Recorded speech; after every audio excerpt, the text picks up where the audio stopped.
UP में योगी सरकार के एक ऐलान से मदरसों में मच गया हड़कंप। मदरसों को लेकर योगी आदित्यनाथ सरकार ने कर दिया बहुत बड़ा फैसला। योगी के इस खेल के बाद अब एक एक पैसे लिए तरस जाएंगे अवैध मदरसे। यूपी में योगी सरकार के एक ऐसे फैसले ने पूरे प्रदेश के मदरसों में भूचाल ला दिया है कि जिसे सुनकर कट्टरपंथी लॉबी की हालत खराब हो चुकी है। योगी आदित्यनाथ सरकार ने मदरसों को लेकर ऐसा बड़ा खेल कर दिया है कि अब अवैध मदरसों में बैठे फर्जी मौलवियों की नींद उड़ चुकी है। और वजह है योगी सरकार का नया और ऐतिहासिक फैसला, जिसके तहत अब राज्य में कोई भी नया मदरसा सरकारी अनुदान का एक भी पैसा नहीं पाएगा। जी हाँ, ये वही यूपी है जहाँ कभी सपा सरकार के शासन में मदरसों के नाम पर करोड़ों रुपए पानी की तरह बहाए जाते थे। 2013 में सपा सरकार ने मदरसों को अनुदान देने की नीति लागू की और इसके बाद मान्यता प्राप्त पुराने मदरसों को सरकार की तरफ से पैसों की बरसात होती रही। अखिलेश यादव की सरकार में तो ये पूरे सिस्टम को वोट बैंक की फैक्ट्री की तरह चलाया गया और सैकड़ों मदरसे बिना किसी जांच परख के सरकारी खजाने से भर दिए गए। लेकिन योगी सरकार ने आते ही पूरा खेल पलट दिया।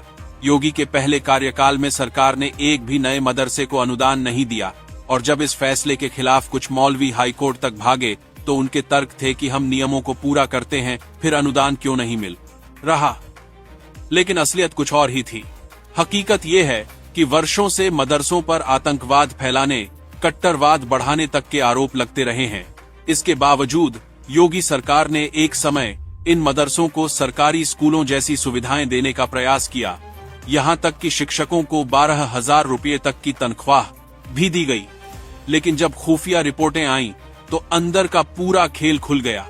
रिपोर्टों में सामने आया कि यूपी में कई ऐसे मदरसे चल रहे हैं जहां न बच्चे पढ़ने आते थे और न ही मदरसे खुलते थे, लेकिन कागजों पर सब कुछ बिल्कुल परफेक्ट दिखाया जाता था और सपा सरकार में इन्हीं फर्जी मदरसों को अनुदान के नाम पर करोड़ों रुपये चुपचाप दिए गए। लेकिन योगी आदित्यनाथ ने इस पूरी व्यवस्था को जड़ से साफ करने का संकल्प लिया और अपने पहले कार्यकाल में एसआईटी का गठन किया। जांच टीम ने जैसे ही काम शुरू किया, एक के बाद एक फर्जी मदरसों के पर्दाफाश होने लगे। कई मदरसे सिर्फ कागजों पर मौजूद थे, कोई छात्र नहीं, कोई क्लास नहीं, कोई पढ़ाई नहीं, लेकिन सरकारी पैसा धड़ाधड़ मिल रहा था। यही वजह है कि योगी सरकार अब इस पूरी अनुदान नीति को ही खत्म करने जा रही है। यानी आगे से अवैध मदरसों का कोई खेल नहीं चल पाएगा। कोई भी नया मदरसा सरकारी खजाने पर बोझ बनकर नहीं बैठ सकेगा। अब मदरसों को खुद का खर्च खुद उठाना होगा, सरकार का पैसा नहीं मिलेगा। योगी सरकार ने सुधार की दिशा में कई बड़े कदम भी उठाए। 2017 में मदरसा पोर्टल बनाया गया ताकि हर मदरसा डिजिटल रूप से दर्ज हो सके। लेकिन ध्यान दीजिए, 19,125 मान्यता प्राप्त मदरसों में से केवल 16,513 ही पोर्टल से जुड़े। बाकी हजारों मदरसों ने पोर्टल से लिंक ही नहीं किया, क्योंकि कागजी खेल वहीं से चलता था। सरकार को भनक न लगे, इसलिए सिस्टम से दूर रखना ही बेहतर समझा गया। योगी सरकार इन मदरसों का आधुनिकीकरण भी कर रही है।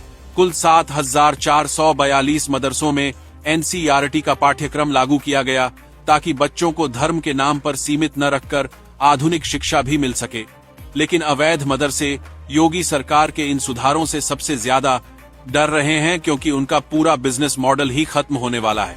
मदरसों के नाम पर चल रहे भ्रष्टाचार, फर्जीवाड़े और कट्टरवाद की फैक्ट्री को खत्म करने की दिशा में ये सबसे बड़ा कदम है। इस फैसले से कट्टरपंथी जमात की कमर टूट चुकी है, क्योंकि अब अनुदान के नाम पर एक एक पैसे के लिए तरस जाएंगे ऐसे सभी मदरसे जो सालों से सरकार को ही लूटते आ रहे थे। अब सवाल सीधा है और इसका जवाब भी जनता को ही देना है। क्या देश में ऐसे मदरसों को बंद कर देना चाहिए जो शिक्षा के नाम पर सिर्फ कट्टरता फैलाते हैं, या फिर ऐसे फर्जी संस्थानों को अब भी सरकारी पैसा मिलता रहना चाहिए? अपना जवाब हाँ या ना में जरूर लिखें और इस वीडियो को हर उस व्यक्ति तक शेयर करें जिसे सच जानना चाहिए। जय हिंद।